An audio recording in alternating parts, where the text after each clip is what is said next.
மக்கள் வணக்கம். அருள் நிறைந்த உள்ளத்தோடு இந்த ஆலயம் நிகழ்ச்சியில் உங்கள் அனைவரையும் சந்திப்பதில் மிக்க மகிழ்ச்சி. உலகில் நமது பலங்களிலே மேலான பலம் என்றால் அது பெரியோர்களின் ஆசி பலமே. இதனையே பெரியாரை துணைக்கோடல் என்ற அதிகாரம் வழி திருவள்ளுவர் வலியுறுத்துகிறார். பெரியோர்களின் ஆசி பெற்றுவிட்டால் போதும், வாழ்வே இன்பமயமாகிவிடும். பெரிய பெரியவனே இறைவன், அவனருள் பெற்றுவிட்டால் வேறென்ன வேண்டும் இல்லையா? இந்த நல்ல சிந்தனையோடு இன்றைய ஆலயம் நிகழ்ச்சிக்கு செல்வோம்.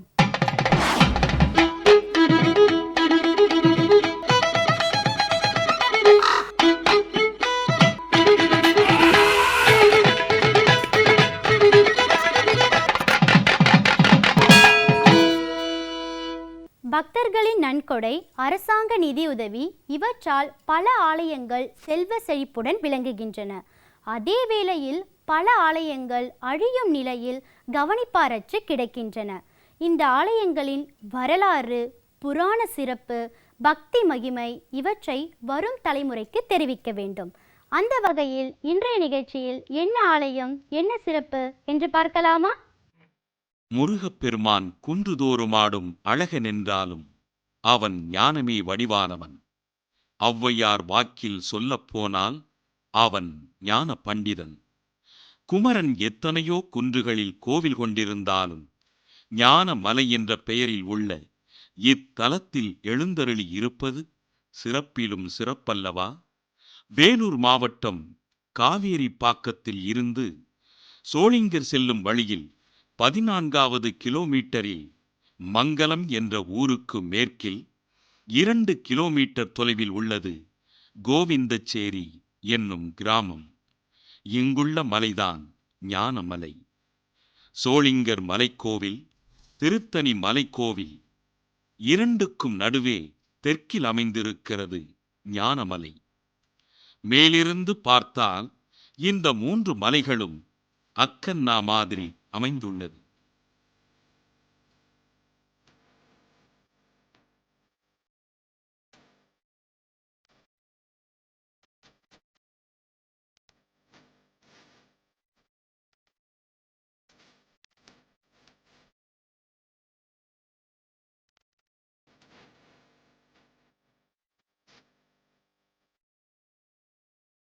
சுமார் 25 ஏக்கர் பரப்பளவில் அமைந்துள்ளது இந்த ஞானமலை. இம்மலையின் சுற்றளவு 2 கிலோமீட்டர் தூரம். மலையில் பெரும்பாலான இடங்களில் வெப்பாலை என்னும் குடசப்பாலை மரங்கள் மிகுதியாக காணப்படுகின்றன. மலையின் ஒருபுறம் சுனை ஒன்று உள்ளது. அதன் மேற்புறம் கல்வெட்டு ஒன்று பாதிக்கு மேல் அழிந்துள்ள நிலையில் உள்ளது. சகலலோக சக்கரவர்த்தி வென்று மண் கொண்ட சம்புராயரின் 18வது ஆட்சி ஆண்டில் சம்புவராய பழையர் மகன் காளிங்கராயன் என்பவன் இங்கு ஞானமலை மேல் உள்ள கோவிலுக்கு செல்ல படிகளை அமைத்தான். இதுவே இம்மலை ஞானமலை என்பதற்கு ஆதாரம். 1998 வேலூர் அரசு அருங்காட்சியக காப்பாளர் காந்தி மற்றும் ஆசிரியர் வெங்கடேசனும் இக்கல்வெட்டை கண்டுபிடித்தார்கள். அதன் பிறகே இத்தலத்தை வலையப்பட்டி கிருஷ்ணன் திருப்புகழ் பாடப்பெற்ற தலம் என்பதை நிரூபித்தார்.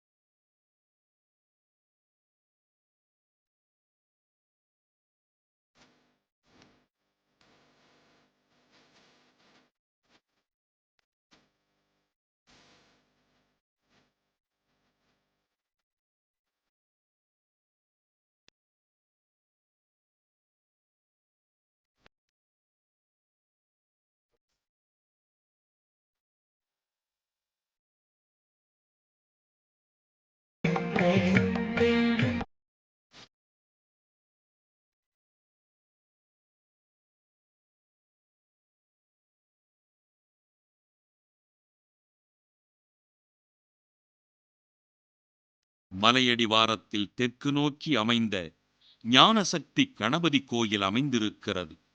சங்கத் தமிழ் மூன்றும் தருவதற்கும் ஞானமாகிய நல்ல அறிவை தருவதற்கும் ஏதுவாக இங்கே தெற்கு நோக்கி அருள் பாலிக்கிறார் ஞானசக்தி கணபதி. கணபதியை தொழுதுவிட்டு படிகள் ஏறிச் சென்றால் ஞானமலையின் சிகரத்தில் ஞான பண்டித சாமியின் திருக்கோயில் அமைந்திருக்கிறது. அளவில் சிறியது என்றாலும் அருளில் பெரியதாக திகழ்கிறது இத்திருக்கோயில். ஓங்கி வளர்ந்த கொடிமரம் முருகனின் அருளாட்சிக்கு சாட்சியாக நிற்கின்றது. கொடிமரத்தை அடுத்து முருகப்பெருமானின் வாகனமான மயில் அழகுற காட்சியளிக்கிறது. வெளியே மகா மண்டபம், அதற்கடுத்த நிலையில் உள்மண்டபம், அதற்கடுத்த நிலையில் அர்த்த மண்டபம் என்றிருக்கும் கோயில் வடிவமைப்பில் மூலக் கருவறையில் முருகப்பெருமான் ஒரு முகம் 4 கரங்களுடன் காட்சியளிக்கிறார். பின் இருகரங்களில் ஜபமாலையும் கமண்டலமும் ஏந்திய முருகன் முன் வலக்கரத்தில் அபயமுத்திரை காட்டி முன் இடக்கரத்தை இடுப்பிலும் வைத்து பிரம்ம சாஸ்தா என்ற வடிவில் காட்சியளிக்கின்றார். பிரணவத்திற்கு பிரம்மனிடம் முருகன் பொருள் கேட்டபோது பிரம்மனால் விடை கூற முடியாது போகவே பிரம்மனை சிறையில் அடைத்து தாமே படைப்புத் தொழிலை மேற்கொண்ட வடிவமே பிரம்மசாஸ்தா என்ற வடிவமாகும். பொதுவாக தொண்டை மண்டலத்தில் பல்லவர்கள் மற்றும் முற்கால சோழர்கள் காலத்து கோயில்களில் மட்டுமே இந்த பிரம்மசாஸ்தா வடிவத்தை காண முடியும்.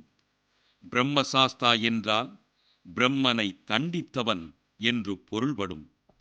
இந்த ஞானமலை மூலவர் சிலை பல்லவர் காலத்தில் அமைக்கப்பெற்ற சிலையாகும்.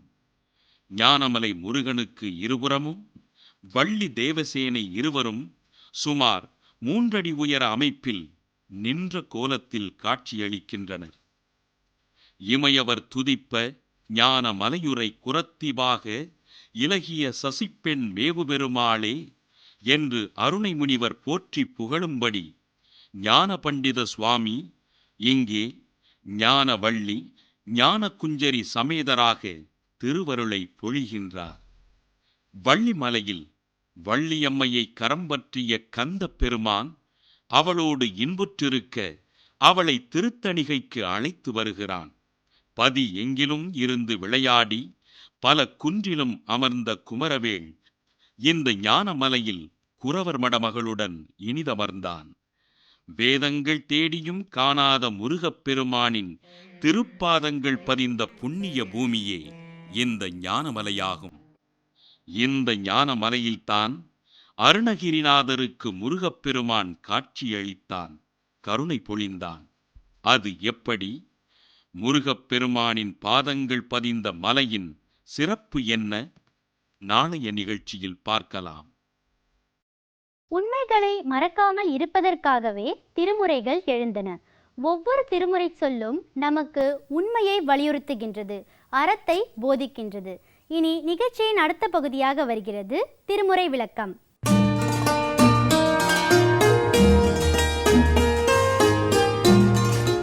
எல்லோரும் இன்புற்றிருக்க நினைப்பதுவே அல்லாமல் வேறொன்று அறியேன் பராபரமே. இன்றைய நிகழ்ச்சியில் மாணிக்கவாசக சுவாமிகள் சொன்ன அந்த பிள்ளைப்பேறு நிகழ்ச்சி இருக்கின்றதல்லவா, அதனுடைய வளர்ச்சிகள் என்ன என்ன என்பதை பற்றி பார்க்கப் போகின்றோம். சென்ற நிகழ்ச்சியில் 3 மாத காலம் வரையில் கருவில் இருக்கக்கூடிய குழந்தையினுடைய வளர்ச்சி என்ன என்ன என்ன பாதிப்பு, எவ்வாறு தப்பி பிழைக்கின்றது என்பதை பார்த்தோம். இந்நிகழ்ச்சியில் அடுத்த 3 மாதங்கள், 4வது மாதம், 5வது மாதம், 6வது மாதம், 2 திங்களில் பேரிருள் பிழைத்தும், 5 திங்களில் முஞ்சுதல் பிழைத்தும், 6 திங்களில் ஊரலர் பிழைத்தும் என்பது மாணிக்கவாசக சுவாமிகள் வாக்கு. இந்த 4வது மாதத்தில் பேரிருள் பிழைத்தும் கருப்பையில் இருக்கக்கூடிய குழந்தையை சுற்றி அந்த மதநீர் மட்டுமல்ல, ஒரு பெரும் இருளும் சூழ்ந்து கொள்ளும். இருட்டாக இருக்கும், மிகவும் இருட்டு.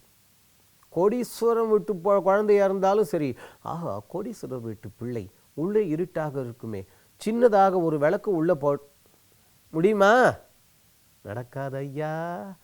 அதனால தான் ஈரிரு திங்களில் பேரிருள் பிழைத்தும். உள்ளே 4வது மாதத்தில் அந்த குழந்தையை, கருப்பையில் இருக்கக்கூடிய அந்த சிசுவை ஒரு இருள் சூழ்ந்து கொண்டிருக்கின்றது. 5வது மாதத்தில் முஞ்சுதல் பிழைத்தும். அந்த இருட்டு, அந்த மதநீர், அந்த இரண்டும் சேர்ந்து அந்த குழந்தையை என்ன பாடுபடுத்த முடியுமோ பாடுபடுத்தும். கருப்பை பலகீனமாக உள்ள குழந்தைகள், பெண்கள் சொல்கிறோம் அல்லவா, அப்படிப்பட்ட நிலையில் இந்த 5வது மாதத்தில் கருச்சிதைவு உண்டாகும். அதனால தான் 5 திங்களில் முஞ்சுதல் பிழைத்தம். எந்தெந்த மாதத்தில் எப்படி கர்ப்பத்தை பத்திரமாக கட்டி காப்பாற்ற வேண்டும், எப்பொழுதெல்லாம் அது சிதைவுறும் என்பதை கூட அங்கே மாணிக்கவாசக சுவாமிகள் திருவாசகத்தில் சொல்லி வைத்திருக்கின்றார். 5வது மாதம் இப்படிப்பட்ட ஆபத்து விளையலாம், அதிலிருந்தும் தப்பி பிழைத்தாகிவிட்டது. 6வது மாதம் அங்கதான் விசேஷமே இருக்கு. 6 திங்களில் ஊரலர் பிழைத்தும். இவ்வளவு நேரமாக 5 மாத காலம் வரையில் என்ன என்ன விளைவுகள் உள்ளே நிகழும் என்று பார்த்தோம். நினைவில் வைத்து கொள்ள வேண்டியது, 5 மாதம் வரைக்கும் அந்த கருவுற்ற பெண்ணுக்கு வயிறு தெரியாது, பளிச்சுன்னு தெரியாது. 6வது மாதத்தில் மெல்லமாக வயிறு தெரிய ஆரம்பிக்கும். மெல்லமாக, என்ன என்ன என்ன ஆமாம் மாசமாக இருக்கேன் அப்படின்னு வெட்கப்படுகிறார்கள் அல்லவா. 6 திங்களில் ஊரலர் பிழைத்தும். இவ்வளவு நாளாக வெளியில் தெரியவில்லை, இப்பொழுது 6வது மாதத்தில் வயிறு தெரிய ஆரம்பித்து விட்டது. உடனே ஊரலர் என்றால் அக்கம் பக்கத்து வீடு, நமது உற்றார் உறவினர்கள், நாம் வாழ்ந்த 5 நாள் அவர்கள் சாப்பிடவே மாட்டார்கள். எவ்வளவு நம்ம வீட்லேயும் தான் ஒன்று வந்து கிடக்குது, கல்யாணம் ஆகி இவ்வளவு ஒன்றுத்தையும் காணோம். அங்கே பாரு, கல்யாணம் ஆன உடனே அது எப்படி தான் பெற்றுக்கிறாங்களோ தெரியல, இந்த அவளுக்கெல்லாம் பிறக்க போகுது, காய்கிறார்கள் அல்லவா. அதைத்தான் அங்கே மாணிக்கவாசக சுவாமிகள் அழகாக சொல்கின்றார். இவ்வளவு பாடுபட்டு இவள் சுமந்திருக்கிறாள், இவள் துயரப்படுகின்றாள், கஷ்டப்படுகின்றாள், உள்ள இருக்கக்கூடிய அந்த குழந்தைக்கும் அவ்வளவு வேதனை. ஆனால் 6வது மாதம் அந்த வயிறு தெரிய ஆரம்பித்தவுடன் 6 திங்களில் ஊர் அலர் பிழைத்தும். ஊரில் இருக்கக்கூடிய அவ்வளவு பேர்களும் ஆளாளுக்கும் ஒன்று சொல்வார்கள், ஐயோ குழந்தை பிறக்க போதா, இது எப்படியான ஒரு கை பார்க்கணுங்கிறதுக்கு உண்ணக்கூடாத பொருள்களையாம் உண்ணச் சொல்வார்கள், தப்பி பிழைக்க வேண்டும். இதைத்தான் அங்கே மாணிக்கவாசக சுவாமிகள் சொல்லி இருக்கின்றார். 6 மாத காலம் வரையில் உள்ளே இருக்கக்கூடிய குழந்தைகளுடைய நிகழ்வுகள் என்ன என்று அவர் சொன்னதை பார்த்தோம். அந்த துயரங்களிலிருந்து நாமும் தப்பி பிழைக்க வேண்டும். நம் எல்லோருடைய இல்லங்களிலும் நல்ல குழந்தைகள் பிறக்க வேண்டும், அவர்கள் நல்லவராகவும் வளர வேண்டும், வர வேண்டும் என்று வேண்டிக்கொண்டு இதனுடைய தொடர்ச்சியாக 7, 8, 9 மிச்ச மாதங்கள் சொல்கின்றோம் அல்லவா, அதனுடைய விளைவுகள் என்ன என்பதை மாணிக்கவாசக சுவாமிகள் சொல்வதை அடுத்த நிகழ்ச்சியில் பார்க்கலாம். திருமுறை பாடல், தெய்வத்தமிழ் மந்திரம் இவற்றின் விளக்கத்தை புரிந்து கொண்டால் தமிழர் சிந்தனை புரியும், வாழ்க்கை ஒளிரும். ஒரு பாடலுக்கான விளக்கத்தை பார்த்து கொண்டோம் இல்லையா? இனி இன்றைய ஆலயம் நிகழ்ச்சியின் அடுத்த பகுதியாக வருகிறது ஆலய அறிவியல்.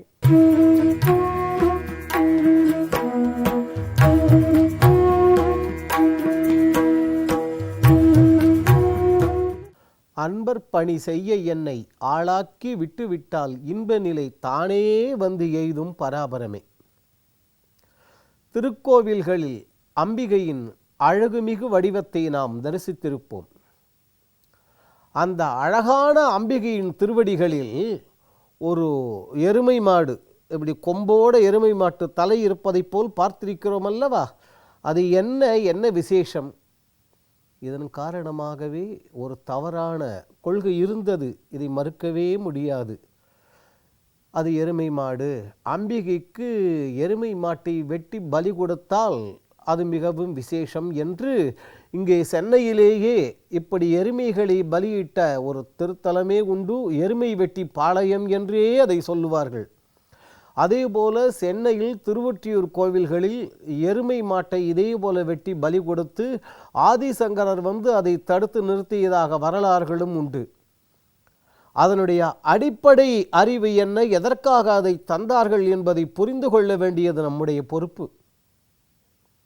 தேவி பாகவதம் முதலான நூல்கள் எல்லாம் இவற்றை சொல்கின்றன. முதல்ல கதையை மட்டும் பார்ப்போம். மகிஷாசுரன் என்பவன், அதாவது எருமை மாட்டு வடிவத்தில் இருப்பவன், தேவர்களுக்கெல்லாம் துயரம் செய்தான். அவனை ஒரு பெண்ணால் தான் அழிக்க முடியும், ஆண்களால் அழிக்க முடியாது. அந்த வரம் பெற்றவன், அவ்வளவுதான். இப்போ பெண்ணால் தான் இவனுக்கு மரணம், ஆனால் முடியாது என்று வரம் வாங்கிவிட்டான். இவனுடைய தொல்லை தாங்காமல் தேவர்கள் எல்லாம் இறைவனிடம் வேண்டுகோள் விடுக்கின்றார்கள்.